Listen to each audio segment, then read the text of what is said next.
My handbag slipped from the minibus seat, and I didn't even notice. "Doctor, wait!"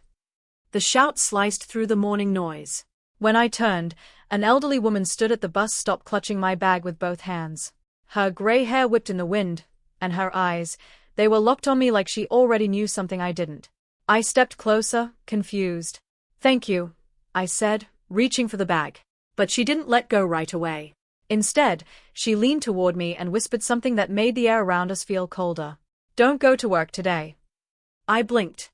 "What?" "Go to your husband's office," she continued quickly, her voice shaking. "Hide in the closet there. Don't ask questions. Just do it." My grip tightened on the strap. "I'm late for surgery," I said, half laughing. "Why would I?" Her fingers suddenly squeezed my wrist. "Because your life depends on it." For a moment the world seemed to pause. Buses groaning, people rushing past, the distant siren of an ambulance echoing through downtown Chicago. My name is Dr. Elena Carter, and I spend my days repairing broken hearts. But standing there on the sidewalk that morning, something in my own chest started beating wrong. The woman released my wrist. "No time to explain," she whispered. "If you want to live, listen to me." Then she disappeared into the crowd. I should have gone straight to the hospital. Instead, 30 minutes later, I was crouched inside the supply closet of my husband's office. My heart pounded in the dark. Then the door outside opened, and a woman laughed. The laugh was soft, careless. The kind of laugh people use when they believe no one is watching. Inside the closet, my knees pressed painfully against stacked boxes of printer paper. The thin wooden door separated me from the office I had visited dozens of times before, my husband's workspace on the 22nd floor overlooking Lake Michigan. But that morning, it felt like enemy territory. The woman outside spoke again. "You said she'd be at the hospital by now." My stomach twisted. I knew that voice. Amber, his assistant. My husband answered a second later, his tone low and relaxed, nothing like the man who kissed my forehead every morning before work. "She always is," he said. "Cardiologists don't skip surgeries." For a moment there was the sound of something sliding across the desk, maybe papers, maybe a phone. Then Amber laughed again. "So today's finally the day." My pulse hammered in my ears. "The day for what?" My husband exhaled slowly, like someone savoring a long-planned victory. "By noon," he said. "Everything transfers automatically." "How accounts?" Amber asked. "Every dollar." I felt the air leave my lungs. Over $280,000, my savings from years of brutal hospital shifts and emergency calls. Amber's heels clicked across the office floor. "And the insurance?" My husband chuckled softly. "Relax. The brake failure won't happen until she leaves the hospital garage tonight." My blood turned ice cold. Because if I had ignored that old woman, right now, I would already be at the hospital. And tonight, I would have been driving home. My fingers dug into my palms so hard my nails left crescents in the skin. Brake failure. The words echoed through my skull like a medical alarm I couldn't silence. Outside the closet, Amber leaned against the desk. I could hear the faint creak of wood under her weight. "You're sure it'll look like an accident?" she asked. My husband let out a slow breath. "Completely." There was the sound of a lighter flicking, something he only did when he was nervous, though most people never noticed. "I paid enough for it," he continued. "The mechanic removed the brake line this morning. By the time she drives out tonight, it'll fail halfway down the highway." My chest tightened. I had spent years studying heart attacks, strokes, sudden deaths. But nothing in medicine prepares you for the moment you hear someone calmly planning yours. Amber lowered her voice. "And the life insurance?" $2 million, my husband said. $2 million. The number hung in the air like poison. "And the bank transfers finish at noon," he added. "Once the money moves to the joint account, it's legally mine." Amber laughed again, softer this time. "You're unbelievable, Daniel." Daniel. My husband of 8 years. The man who once stood in front of our families promising to protect me. Outside the closet, I heard paper shuffle. Then Amber spoke again. "But what about the hospital cameras tonight?" Daniel didn't hesitate. "They'll show exactly what we want." My heart pounded violently, because suddenly I realized something terrifying. The accident wasn't the only part of the plan. My heartbeat thudded against my ribs so loudly I was certain they would hear it through the closet door. Outside, Amber shifted closer to Daniel's desk. I could hear the soft scrape of her heels against the polished floor. "So the cameras show her leaving alone?" she asked. Daniel gave a quiet hum. "Exactly. She finishes her shift around 7. Walks to the garage. Gets in her car. Drives out." There was a pause. "And then?" Amber whispered. Daniel's chair creaked as he leaned back. "Then gravity does the rest." Amber let out a low whistle. "God, you really thought this through." 8 years. 8 years of marriage, holidays, quiet dinners, shared bank accounts, reduced to a murder plan discussed over morning coffee. I pressed my forehead against the closet wall, forcing myself to breathe slowly. Panic wouldn't help me now. Doctors survive emergencies by thinking clearly. So I listened. Amber spoke again. "But what if she calls you tonight? Before the accident?" Daniel chuckled. "She won't. Elena's predictable. After surgery days she's exhausted. She drives straight home." My stomach twisted hearing my own name spoken like a weakness. Amber moved again, the click of her heels drifting toward the window. "You're going to be very rich by tomorrow morning." Daniel's voice dropped into something darker. "By tomorrow, I'll also be free."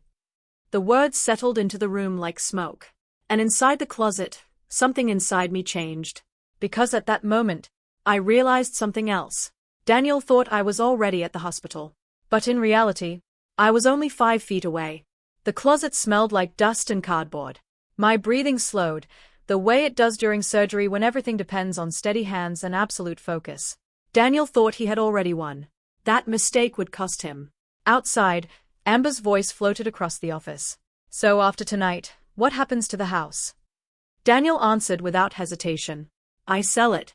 Elena handled the mortgage perfectly. It's almost paid off." Handled.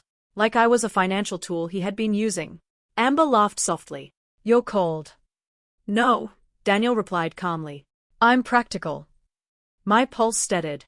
For the first time since hearing their plan, my mind began working like a doctor again.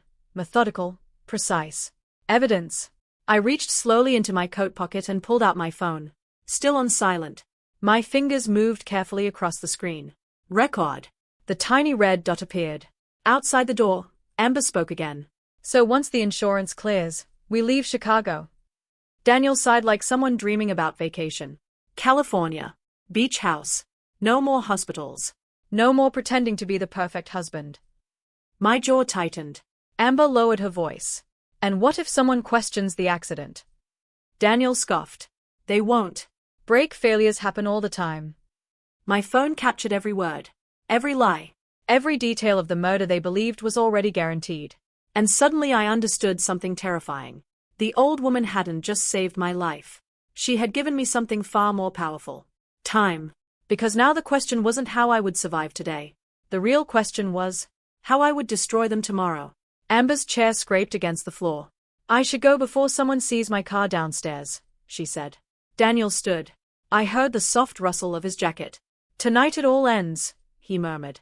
Amber kissed him. I didn't see it, but the sound was unmistakable. Then her heels crossed the room, sharp and confident, until the office door opened. A second later it shut again. Silence. For the first time since I had entered the closet, Daniel was alone. My heart pounded once, twice, then steadied. Through the thin wood I heard him moving around the office, opening drawers, typing on his laptop, humming quietly to himself. The man who planned my death sounded completely relaxed. My phone was still recording. I took a slow breath and opened the banking app on my screen. Joint account. Balance, $281,430. My life savings. At the top of the page, a scheduled transfer notification flashed. Pending, 11:58 a.m. He wasn't lying. In less than 2 hours, every dollar I had would legally belong to him. But Daniel had made one critical mistake.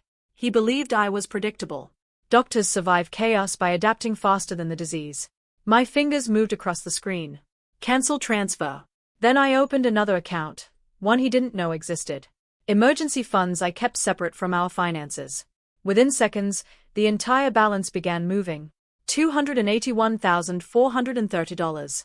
Transferred. Daniel's keyboard clicks continued outside. He had no idea that the money he planned to steal had just disappeared. The transfer confirmation flashed across my screen. Transaction complete. $281,430 was gone. moved safely into an account Daniel had never seen, never touched, never suspected.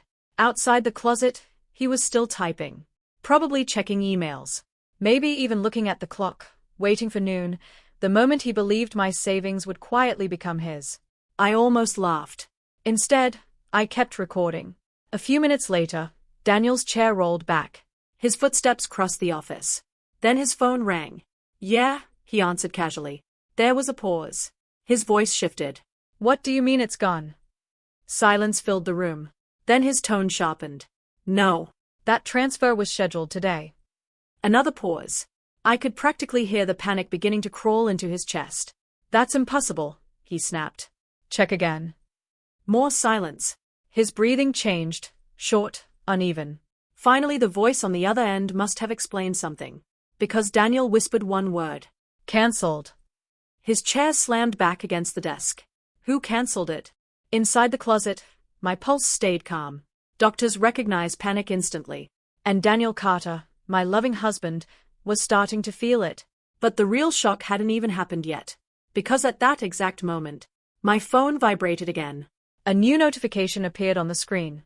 Chicago Police Department, incoming call. The phone vibrated quietly in my hand. Chicago Police Department, incoming call. For a moment I just stared at the screen glowing in the darkness of the closet. Then I answered. "Dr. Elena Carter," a calm male voice asked. "Yes. We received a report this morning from a witness about a possible threat to your safety. Are you somewhere secure right now?"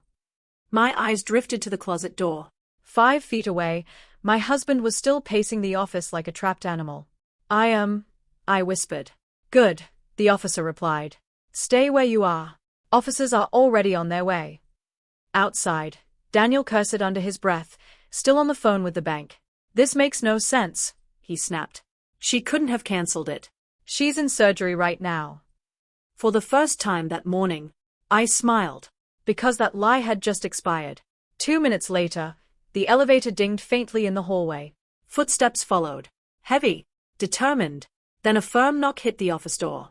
Chicago Police Department. Daniel froze. I heard his chair scrape the floor. "What is this about?" he called out, his voice tight. The officer outside answered calmly. "We need to speak with you regarding a report of insurance fraud and a planned vehicular homicide." Silence exploded through the room. Inside the closet, I finally opened the door. Daniel turned slowly. The color drained from his face as he saw me standing there. Alive. Listening. And holding the phone that had recorded everything.